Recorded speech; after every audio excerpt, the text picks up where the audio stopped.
Hello, thank you for joining the DIF session, Turning Plastic Waste into Social Impact in India. The Disruptive Innovation Festival is an open online access event which brings together thought leaders, businesses, makers, learners, entrepreneurs, and explores the question, the economy is changing, what do I need to do, explore, and know? I am Dragana, and I'm delighted to have two guests with me today from the plastic space in India. Mani Vajupe, he is CEO from Banyan Nation, and Siddhant Pai, co-founder of Protoprint. Welcome. Thank you. Good to be here. Thanks, Dragana. Good to be here. It's good to have you. Okay, so in short, this is how today's session will work. In the first 20 minutes, we will have a brief discussion on the mission and experiences of these two startups to date. And the last 20 minutes, we'll look into questions that are coming in through social media and put them to our speakers when appropriate. Okay, so just to start things off, Mani,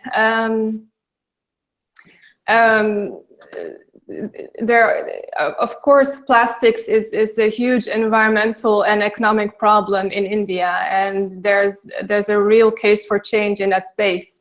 Can you maybe elaborate how you decided to take on this venture and what the mission is of this initiative? Sure. Thanks for the opportunity. So I work at Banyan Nation, and what we've identified about 3.5 years ago, or I was born and raised in India, right? So recycling is something that is ingrained in Indian culture. And the other observation we had from India was, given the number of people with lack of honorable means or sufficient means for living, there's a huge number of people that have taken to recycling to eke out a living rather. And that resulted in India having some of the highest rates of recovery from the street corner bins and from the landfills. And such a vibrant informal sector helped India achieve a significant landfill diversion rate. However, you would think that given the number of people who are collecting the plastics from the street corner bins and diverting it, India would be better off. Unfortunately, the third thing we learned was, in spite of such high recovery rates and millions of people working in this industry, the people working in the industry, the environment, the society at large, and even the materials that we are talking about are recovering were not better off, which was something that struck us immensely.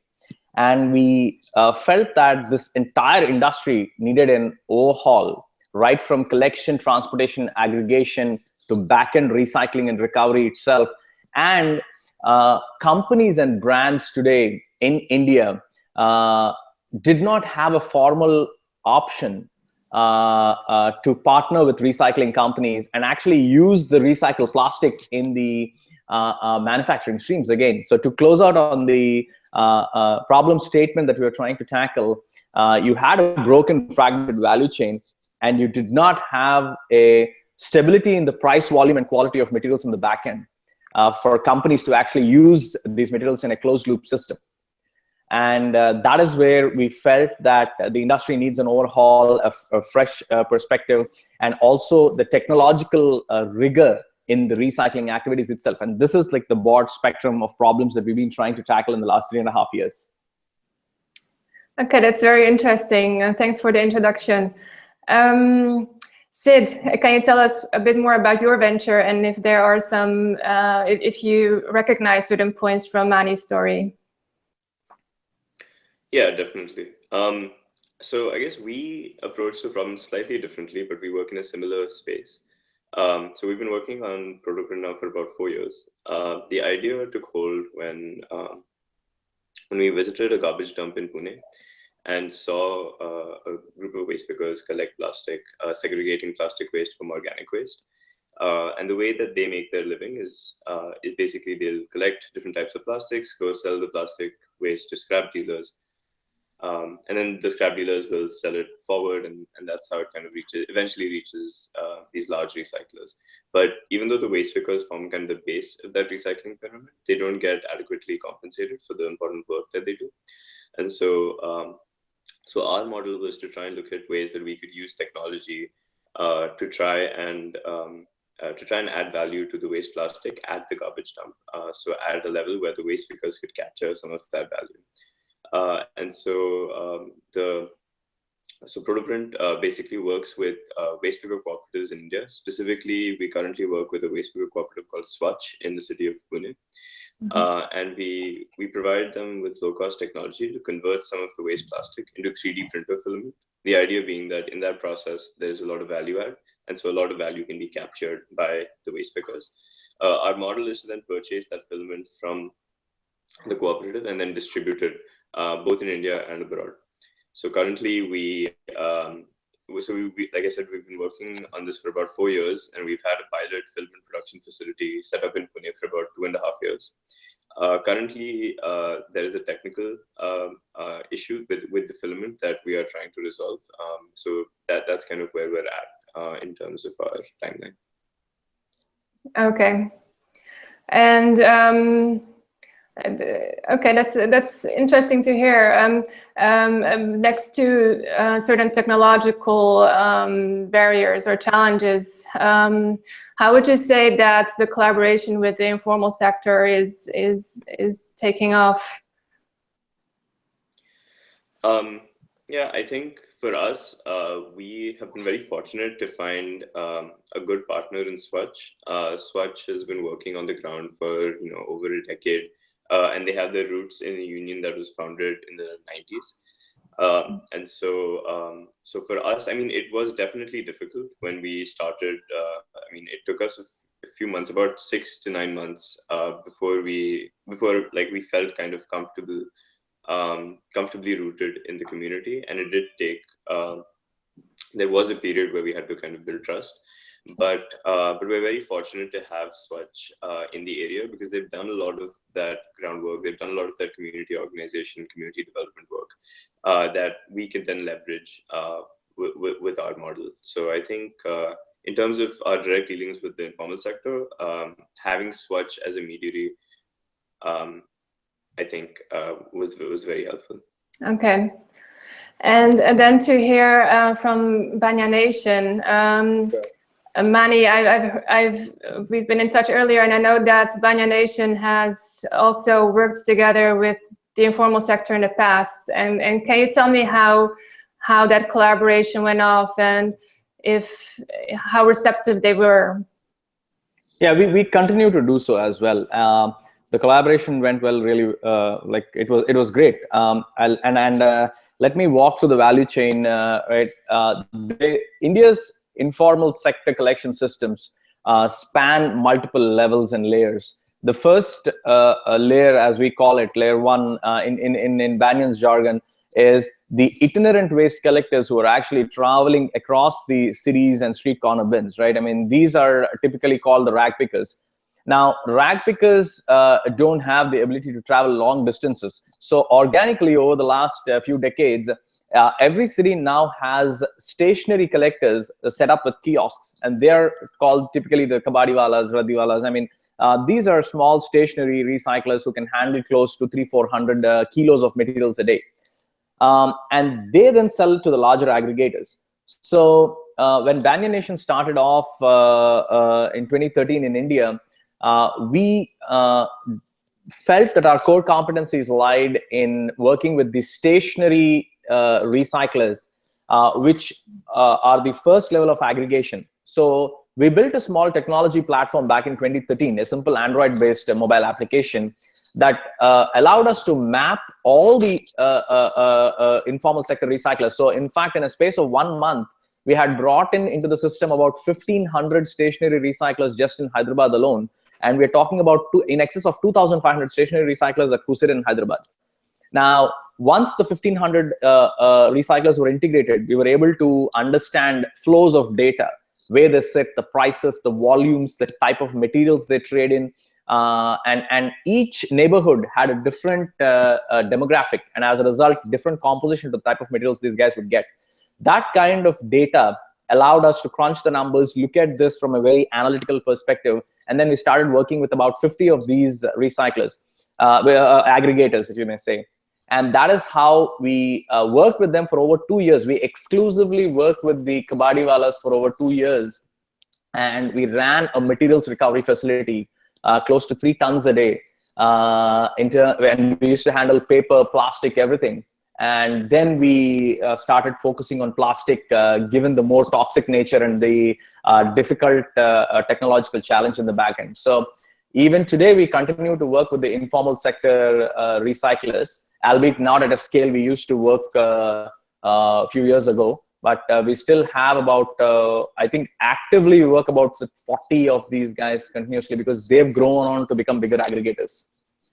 Yeah. Okay, that's very positive news. And in terms of quality of the plastics, has that proven to be quite a challenge? Because I can imagine that there is a huge economic opportunity in the plastics recycling scene, because there's so much of it and it's only growing. But I can imagine that the diversity and the different plastics that there are out there add a certain difficulty to streamline processes. It's a fantastic question. In fact, the entire industry has evolved into its current form or shape purely because of the unit economics, right? To look at it very subjectively, I keep saying this, right? The goal of some of the players in the informal sector, and which is the sad part, and which is what Banyan Nation is trying to solve, is they want to keep costs low at any cost, right? In the sense that recycling activities today are coming at a cost to the people involved in the business. And that's what probably organizations like Chintan, SWaCH, and all these groups, they have done phenomenal work over the last few decades, in fact. And that is the gut-wrenching part, right? I mean, it doesn't have to be like this. The people involved in the business shouldn't be living like this, right? If you can do anything to marginally increase the revenue they earn per day, right? I mean, that will be grateful.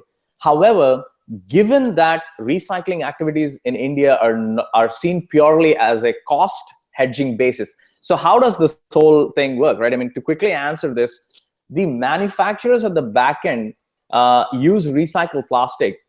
And if you lay down the reasons for their use of recycled plastic, the first thing that always comes up is cost, right? Unless recycled plastic is much lower in price than virgin plastics, people won't use it, right? And that fundamentally drives the entire downstream activities. And second, quality, again, it comes purely from the demand perspective as well, right? If you have quality conscious manufacturers in the back end backing this initiative, then the downstream activities will again work towards the quality. If you have low-key manufacturers doing this purely for low-grade articles, then again the quality of cross-contamination, resin issues, and all these things come into place. I'll let Sid speak. I'm sure he has a very interesting perspective as well. Sure. Yeah, I think. I mean, from our perspective, quality is really key because 3D printer filament is so like it needs to be very pure in order to print. Okay. And so it does the quality does impact our end product, and so I mean, it is a constraint. I think that the way that we do it is very manually intensive. So we train the waste pickers that we work with to kind of minutely segregate the different types of plastics. They already know. They understand the different types of plastics, and they know how to segregate just by feel. They don't even have to kind of read the labels.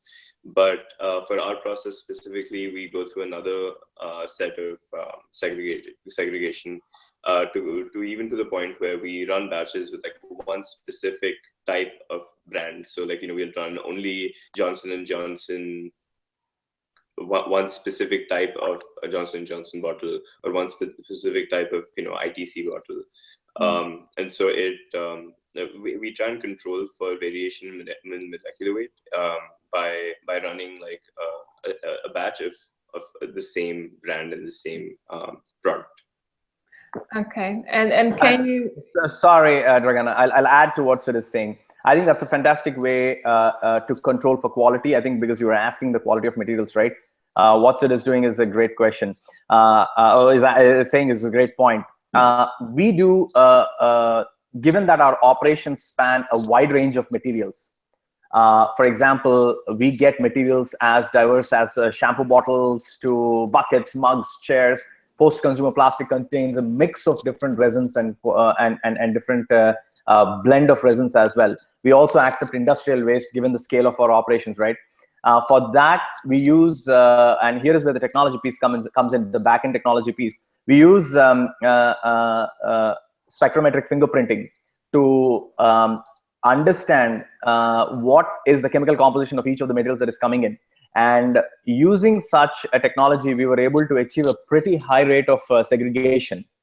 Now, I'll try and quickly explain what happens in the back-end recycling activities itself. We spoke about the collection activities, which are highly informal in nature. The recycling activities in India, which is, let us say, the grinding, washing, extrusion, and all these activities are also highly informal in nature.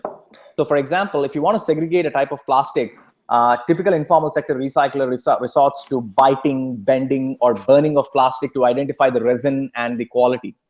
The problem is it's a very good way. It's a very good back of the envelope way, or quick and dirty way. But if you want to do a pretty high level of segregation, you have to go for spectrometric fingerprinting or chemical testing. And that is the kind of scientific rigor we brought in the back end to make sure that our customers are happy in getting a good quality resin. The other thing that we did is we started working with large companies, for example, like Dow and DuPont, in understanding what additives can be added to the materials so that the end product itself has good engineering performance. And that is how we solved for the problem in the back end.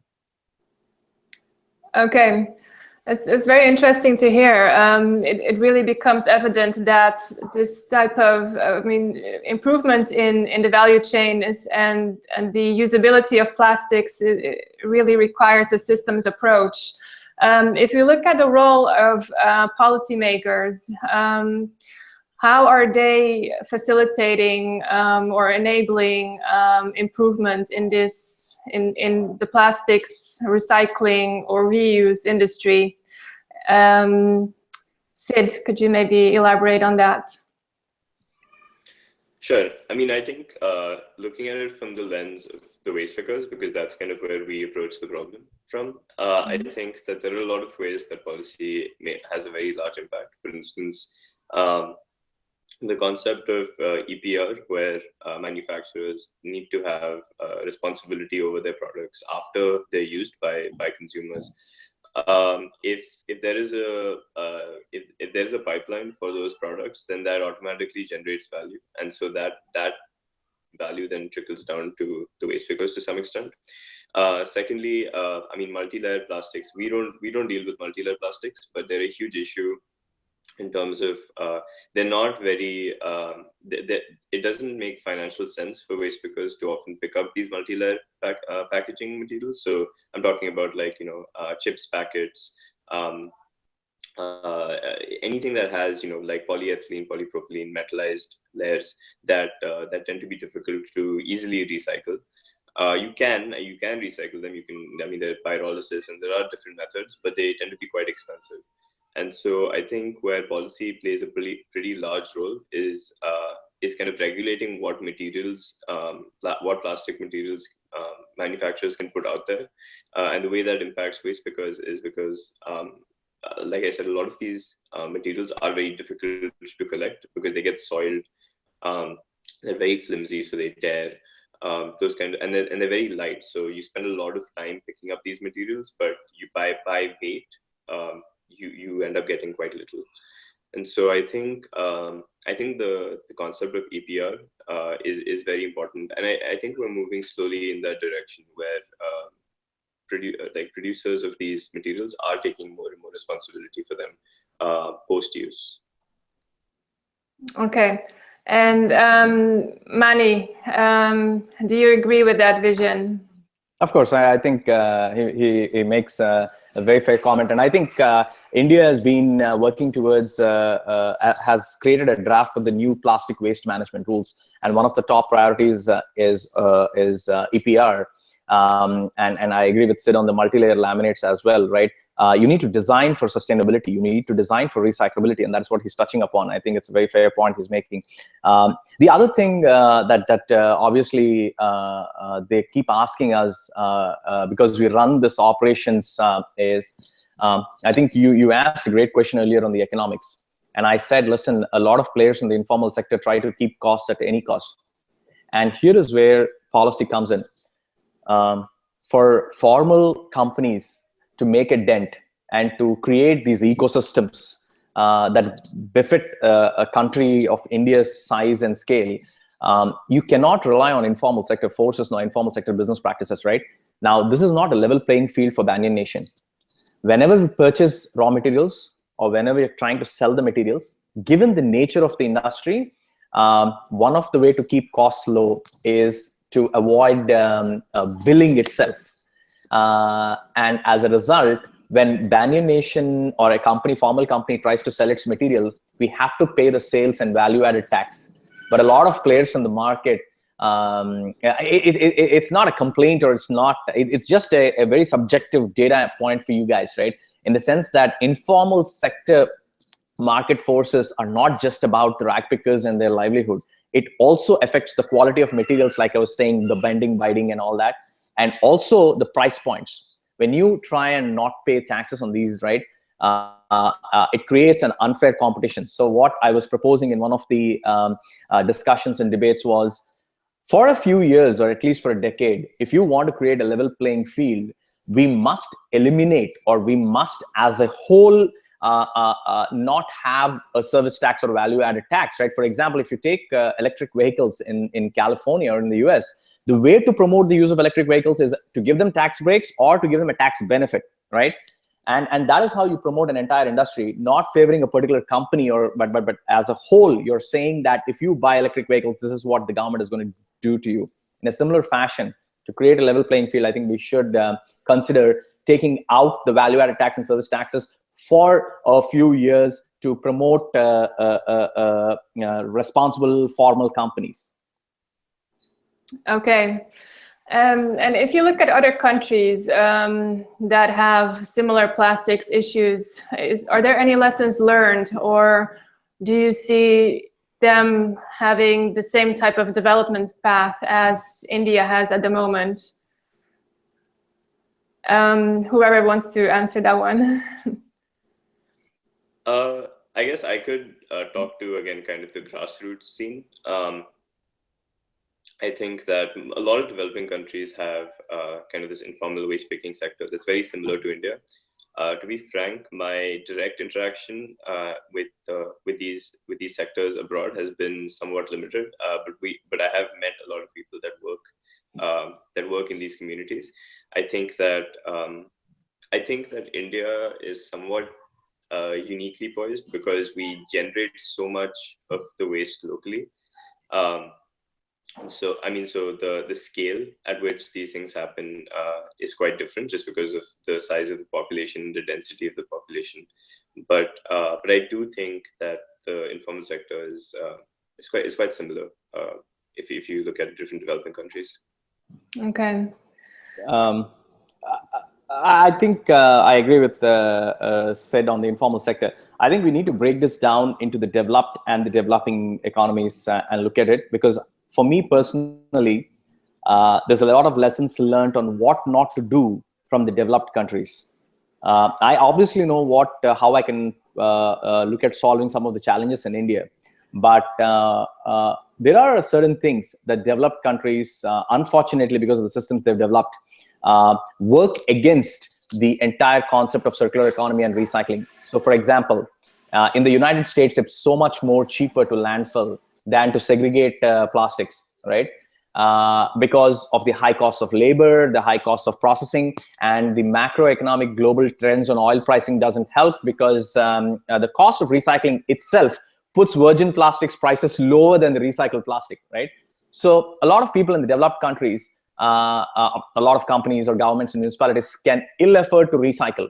Now, if you look at countries like India, we are uniquely poised because of our unique positioning in terms of the informal sector. Now, if you're able to leverage the informal sector properly and build systems around them, you can imagine that we'll be able to do way better in terms of collection and in terms of the back-end processing, because it is so much more cheaper for us.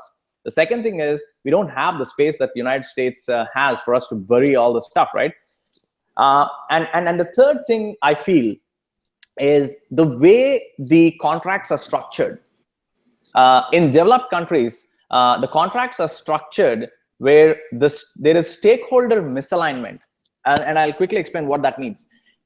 For a waste management company in the US or let's say in Australia, the way money is given is more waste enters landfill, more money they make. It's called the tipping fee model. Now, that goes directly against the recycling model, because the more you basically put it in the materials recovery facility and do landfill diversion, the lesser the material goes into the landfill and lesser money they make, because recycling activities cost more money. So there is a stakeholder misalignment in the way the contracts and tenders are actually issued and the economics of the reprocessed granules, right? This is what I learned can go against the model of recycling. Now, and this is something we should avoid in our country. And I think India is going in the right direction, because the plastic waste management rules help tackle that exact challenge by saying that the informal sector also has to be integrated into the processes. Similarly, in India, we have other problems where formalization is required, where a better enforcement of the pollution control board norms is required. So in India, the problem I see is none of the plants are properly pollution control board certified. And the enforcement of pollution control board norms is not there. And as a result, what happens in the back end is not very good or not very pretty to see. So there are problems both with the developed economies and developing economies, whether it is the formal or informal structures. And I think these lessons learned must be applied to countries that are uniquely poised, such as India, Indonesia, Africa, because we can learn from the West as to what not to do and make these systems better. Okay. And looking at the time, maybe it's good to handle some questions from the audience. One which I found interesting is, India is a big country. Do you work across all of it, or do you have to focus on a specific area? Because I can imagine that scaling such a large country is quite a large undertaking. Sid, could you maybe reflect on that? Sure. So I guess for us, we are very much a grassroots-based organization. So we kind of work directly with these cooperatives and these unions. And so it's very contextual. Like the implementation in different cities, even different parts of the same city, changes quite a lot depending on what exact community you're interacting with. So I would say for us, it makes a lot of sense to kind of go step by step, expand slowly, build relationships with these local communities, with these local unions, local cooperatives, because even though it's a technology solution, at the end of the day, I think the human element is the most important when building these enterprises. And so, what is it, like understanding what the best way is to implement the technology solution varies a lot based on geographic constraints. Based on like language constraints, based on which type of waste picker population you're dealing with. There are, just within the waste pickers, you'll find local waste pickers, you'll find migrant waste pickers. And so there are a lot of internal power dynamics, there are a lot of socioeconomic constraints that determine kind of what the best strategy is to implement in that region. So I think it can be daunting to kind of try and tackle the entire country. I think it is a better strategy to focus state-wise or even city-wise. Okay. And Mani, to bring it back to you, I believe that your venture is based around Hyderabad. Yes, right. Hyderabad. Yes. So what is your experience or take on this question? No, I think so it makes a very reasonable comment. I mean, India is very diverse. Within a city itself, it's extremely diverse. But the other important thing I would like to add on top of what Sid is saying is more than the cultural and power play and all that stuff, there's also material flow you have to understand, right? I mean, you need to be really cautious in defining the material flows, right? This is not just post-consumer household waste we're talking. India uses about 11 million tons of plastics each year, over in excess of 11 million tons. So you're talking post-industrial, post-consumer, and a bunch of various streams of waste coming out. So scaling up depends on as to what Sid said, B, as to industry concentrations, right? I mean, certain types of industries are located in certain geographies, so you need to be very mindful of that. Resin concentrations. Certain industries use a certain type of plastics. So not all plastics is not plastics is not plastics. It's an extremely diverse material. It comes in various shapes and forms. The recycling technologies in the back end are extremely complex. They require different capex. So you need to be mindful. So we take an approach where we look at repeatable, scalable models, and we set up these modular systems that allow us to take advantage of India's diversity. So we have a hub and spoke model that we're running right now, with warehouses at various points and processing facilities at various points. So yeah, I think it's the same across many industries. Okay. Yeah, I totally agree. Okay, good. Another excellent question that just came in is, what's the best case / realistic scenario for your initiatives over the next 5 years? So I guess I can start. So for us, right now, our constraint is very much kind of a technical, chemical-based constraint. So we're currently trying to develop an additive to prevent the warping issue within the filament. We have a partnership with the National Chemical Labs, and we have funding to fund that research over the next 2 years. So hopefully we get to a point where we develop an additive in collaboration with NCL, and then then we're in a good position to kind of expand. And we already have a lot of partners that are interested in distributing our filament. But all of that is contingent on the filament quality, which is contingent on whether we figure out the additive solution. So if we do figure that out, I think that we're in a good position. In the meantime, what we're doing is working with SWaCH to try and develop a small line of kind of injection molded modular products, just as a way to generate cash flow in the short term. It's not something that I see as scalable across multiple cities, but for the waste pickers that we currently work with, there is demand within Pune from IT companies and these other corporates to kind of go green and use their CSR budgets to focus on green, ethically sourced, almost like fair trade materials. And so we're looking at maybe leveraging our infrastructure to provide these corporates with some of those products. But that solution is very much a localized solution. So I think our scale is very contingent on if we figure out the additive solution. Okay. Yes, because I can imagine that there are quite a few ventures out there that are trying to come up with the right kind of blend that is processable and qualifies for this type of filament. Okay, and Mani, maybe you can elaborate on Banyan Nation's future vision. Yeah, I mean, we are looking to scale first in terms of the volumes, I think we have a pretty decent handle on segregating the plastics, making quality granules in terms of the additives that we put in. And we've trademarked this term called BetterPlastic, very similar to fair trade coffee. And BetterPlastic is obviously what we're trying to go for. All the things that I said is wrong with the industry, better for the people, society, environment, and the economics and the things like that. In terms of scaling, we are taking a multi-pronged approach. We work on post-consumer and on post-industrial scales. We work with large manufacturers, and we take their materials in bulk, let's say 10, 20 tons a month. We recycle it, and we try and give them back as raw materials for their own production streams. So we are putting all our efforts in scaling operations in both post-industrial and post-consumer streams. Yeah, I mean, our facility has a capacity to handle about, I mean, if you're looking for numbers, then it's about 300 tons a month, is over 3,000 tons a year is what we do. Okay. And if we look at the broader ecosystem, what are some of the positive signals or trends that are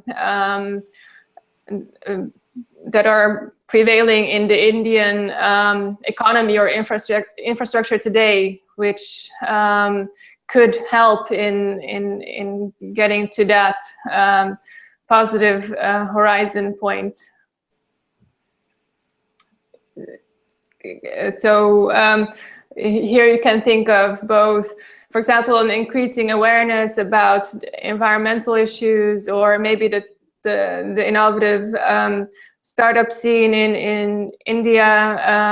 Are there such positive signals that you could refer to? Yeah, I mean, I think like when you were saying, the new rules on plastics and what is and what is kind of acceptable material wise is a step in the right direction. I think there's obviously a lot more regulation that is needed, but then there is that line between, you want to kind of have a pro market economy, and if you regulate a lot of these materials, then, and if you regulate a lot of these processes, I think it can be difficult. So I mean, there isn't necessarily like a clear solution forward, I think, but I think we're moving in the right direction. Like you alluded to, I think there are a lot of people really interested in waste in India now. A lot of local talent that's really interested in using market-driven solutions to solve these issues. And so I think that information is kind of much more accessible to the public in terms of, what is the best practice when dealing with your own waste. I do think that long-term, the only way that we will get to a point where we are, actually sustainable is if we change mindsets among the average person, where you feel personally responsible for the waste that you produce. I think that it starts from there. But I think these things are cross-generational. I think they take time to kind of percolate through the entire system. And so I think that I think slowly we are moving in that direction. There's a lot of hopeful things to kind of look at for the future. Okay. Well, that's a great point to end with. Unfortunately, that's all the time that we have for today.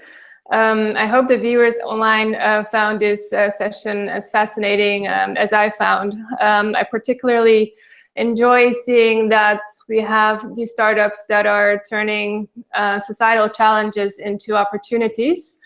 If you would like to learn more about